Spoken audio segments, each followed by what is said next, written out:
pagi anak-anak kami sekalian, bagaimana keadaannya? Ibu berharap masih dalam keadaan sehat. Sekali lagi Ibu menghimbau selama masa pandemi, kami berharap anak-anak kami tetap menjaga kesehatan, tetap pakai masker ketika berada di luar dan menjaga jarak. Materi kita, pelajaran kita untuk pertemuan kali ini adalah tentang bab 2 ya, bab 2 yaitu tentang materi metabolisme. Perhatikan ya anak-anak. Metabolisme itu sering kita sebut dengan istilah reaksi kimia yang terjadi di dalam tubuh. Baik itu reaksi kimia berupa proses pembentukan maupun reaksi kimia berupa penguraian zat yang terjadi di dalam sel yang disertai dengan adanya perubahan energi. Jadi metabolisme adalah segala sesuatu reaksi kimia yang terjadi di dalam sel yang disertai dengan adanya perubahan sel. Metabolisme dibagi menjadi dua, yaitu anabolisme dan katabolisme. Anabolisme adalah proses pembentukan atau penyusunan, sedangkan katabolisme adalah proses penguraian atau pemecahan. Anabolisme adalah proses pembentukan atau penyusunan senyawa-senyawa sederhana menjadi senyawa kompleks. Contohnya adalah fotosintesis, kemosintesis, sintesis lemak, dan sintesis protein. Sedangkan katabolisme adalah proses penguraian dari yang kompleks menjadi sederhana. Kalau anabolisme tadi dari yang sederhana menjadi kompleks, sedangkan katabolisme yang dari kompleks menjadi sederhana. Ya. Syarat terjadinya metabolisme. Supaya reaksi kimia terjadi di dalam tubuh, maka harus ada yang dinamakan dengan substrat. Substrat adalah zat yang akan direaksikan, zat yang akan dirubah, ya, substratnya. Yang kedua adalah harus ada sumber energi, baik itu sumber energi berupa panas dan sumber energi berupa zat kimia, yaitu ATP dan ADP. Yang ketiga adalah adanya zat aktif yang disebut sebagai enzim. Ini tadi contoh. Perhatikan tadi ya, metabolisme contohnya adalah fotosintesis, katabolisme adalah respirasi sel. Anabolisme pembentukan sederhana menjadi kompleks, katabolisme penguraian yang kompleks menjadi sederhana. Ini lihat. Fotosintesis adalah contoh anabolisme, yaitu pembentukan atau penyusunan senyawa-senyawa yang sederhana menjadi senyawa yang kompleks. CO2 dan H2O adalah senyawa yang sederhana dan H2O adalah C6H12O6 atau glukosa adalah senyawa yang kompleks. Pembentukan senyawa-senyawa yang sederhana menjadi senyawa yang kompleks. Contohnya dalam fotosintesis, 6CO2 ditambah 6H2O dengan bantuan cahaya matahari dan klorofil membentuk C6H12O6 atau glukosa ditambah 6O2. Karbon dioksida ditambah air dengan bantuan cahaya dan klorofil membentuk glukosa dan oksigen. Sedangkan respirasi yang tadi adalah contoh katabolisme, yaitu penguraian yang kompleks menjadi sederhana. C6H12O6 ditambah 6O2 menghasilkan 6CO2 ditambah 6H2O ditambah 38 ATP. Ya. Jadi contoh anabolisme, contoh katabolisme. Proses anabolisme biasanya banyak membutuhkan energi sehingga reaksinya dapat berlangsung cepat dan efisien. Reaksi yang memerlukan energi dalam bentuk panas disebut sebagai reaksi endergonik atau reaksi endoterm. Ini dia tadi. C6CO2 ditambah 6H2O dengan bantuan cahaya. Ini tadi dengan bantuan cahaya, makanya dikatakan proses anabolisme memerlukan energi dalam bentuk panas. Maka karena dia memerlukan energi, maka proses anabolisme sering disebut sebagai reaksi ekser-endergonik. Sebaliknya, proses katabolisme itu membebaskan energi ke lingkungan, sehingga dia disebut juga sebagai reaksi eksergonik. Ini dia tadi. C6H12O6 ditambah 6O2 menghasilkan 6CO2 ditambah 6H2O ditambah 38 ATP menghasilkan energi, yaitu 38 ATP. Karena dia menghasilkan energi, maka disebutlah dia dengan reaksi eksergonik atau reaksi eksoter. Ya. Baru kita lanjutkan. Proses metabolisme memerlukan yang dinamakan dengan enzim. Ingat ini tadi, syarat terjadinya reaksi kimia atau metabolisme adalah adanya zat aktif atau enzim. Maka semua reaksi kimia yang terjadi di dalam tubuh kita semua harus terjadi karena adanya enzim, ada bantuan enzim. Apa itu enzim? Enzim berasal dari kata in dan jime. In dalam jime ragi berarti sesuatu di dalam ragi. Enzim pertama sekali ditemukan oleh Wilhelm Kuhn. Kita lanjutkan ya. Enzim adalah satu atau beberapa gugus polipeptida atau ini lihat protein, berarti enzim adalah protein.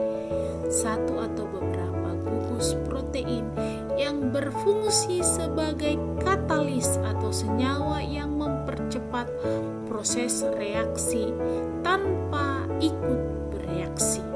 Dia tidak ikut bereaksi dalam suatu reaksi kimia. Jadi enzim itu adalah sebuah protein yang berfungsi untuk mempercepat sebuah reaksi kimia di dalam tubuh. Tetapi ketika reaksi kimia itu sudah terjadi, maka dia akan kembali melepaskan diri. Dia tidak ikut bereaksi.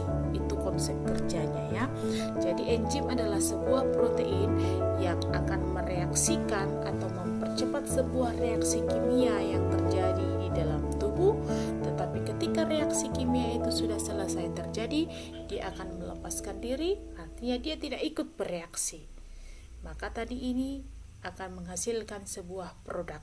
Itu dia ya. Enzim bekerja dengan cara menempel pada permukaan molekul zat-zat yang bereaksi dan dengan demikian mempercepat suatu proses reaksi. Percepatan terjadi karena enzim. Kenapa bisa dia mempercepat? Itu dia ya. Karena enzim menurunkan energi pengaktifan yang dengan sendirinya akan mempermudah terjadinya reaksi.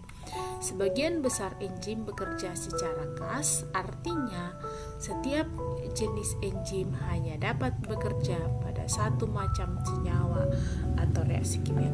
Ini nanti akan kita lebih bahas di sifat-sifat daripada enzim ya. Bagi apa yang dimaksud dengan bekerja secara khas, ini akan kita bahas itu nanti di sifat-sifat enzim di berikutnya. Kita lanjutkan struktur enzim. Jadi kalau dikatakan enzim itu apa? Nah, ini dia ya.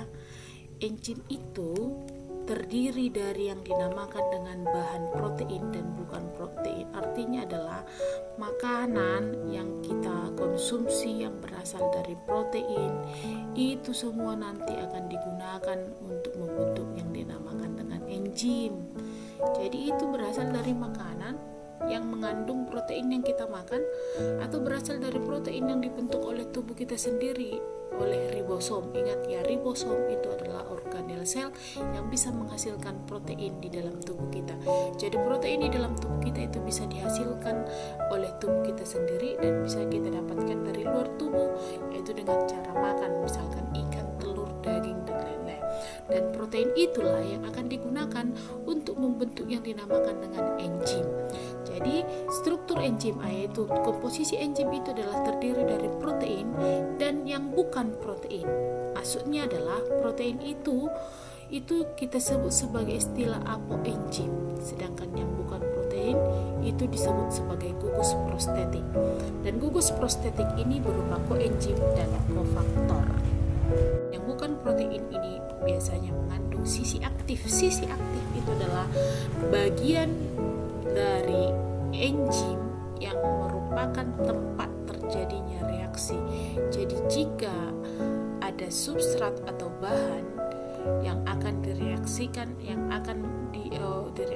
oleh enzim, maka dia substrat itu atau bahan itu harus masuk pada sisi aktif daripada enzim, ya, sisi aktif. Sedangkan gugus prostetik ini biasanya bukan protein, jadi dia terdiri dari vitamin dan juga logam yang disebut dengan koenzim dan kofaktor. Kita lanjutkan. Cara kerja enzim. Cara kerja enzim ada dua. Yang pertama adalah model kunci gembok lock and key, dan yang kedua adalah teori ketetapan induksi. Yang pertama kita lihat teori kunci gembok lock and key hipotesis. Kunci, perhatikan yang mana kunci? Key, ya. Kunci dan gembok. Kunci diibaratkan sebagai substrat, atau ingat tadi substrat adalah bahan yang akan direaksikan, dan gembok diibaratkan sebagai enzim. Maka gembok hanya akan terbuka oleh kunci tertentu. Kenapa sebuah gembok tidak bisa dibuka oleh semua jenis kunci?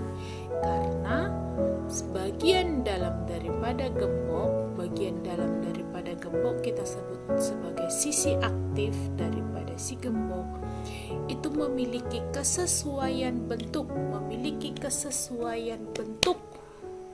daripada si kunci yang kita sebut dengan substrat. Kenapa ini bisa terbuka gembok ini? Karena bagian dalam daripada si gembok ini juga memiliki bentuk begini. Maka ketika dimasukkan bisalah terbuka. Ini perhatikan tadi, ini adalah bagian daripada gembok tadi, geriginya, ini geriginya, dan di dalam gembok itu juga begitu. Maka ketika dia masuk, maka terjadilah reaksi. Terjadinya reaksi jika substrat dengan enzim memiliki kesesuaian bentuk ruang antara substrat dengan sisi aktif enzim. Jika ini adalah sebuah enzim dan ini adalah sisi aktifnya, maka ini adalah sebuah substrat. Jika substrat itu masuk pada sisi aktif memiliki kesesuaian bentuk, maka inilah yang disebut dengan model kunci gembok. Maka ketika mereka memiliki kesesuaian bentuk ruang, maka akan terjadilah reaksi. Ingat, tapi enzim tidak ikut bereaksi. Yang kedua adalah model ketetapan induksi. Reaksi antara enzim dan substrat berlangsung karena adanya induksi substrat dengan sisi aktif. Kalau yang kedua ini tidak adanya yang dinamakan dengan kesesuaian ruang, tetapi ada yang melakukan perubahan bentuk. Ibaratkan ibu buat ini, jika ini adalah sebuah enzim, ini adalah substrat, maka jika substrat masuk ke dalam sisi aktif enzim kan tidak tertutup rapat dia kan. Tadi model yang pertama adalah jika ini adalah enzim, ini adalah substrat, masuk memiliki kesesuaian. Maka yang model yang kedua adalah jika ini adalah sebuah enzim, ini adalah substrat, maka tidak memiliki kesesuaian bentuk ruang, tetap dan tidak akan bisa terjadi reaksi. Maka masuklah teori yang kedua. Ketika terjadi posisi demikian, maka enzim akan melakukan perubahan sisi aktif sampai memiliki ketetapan bentuk yang sama, bentuk ruang yang sama. Inilah yang disebut dengan model teori ketetapan induksi atau induced fit. Itu dia ya.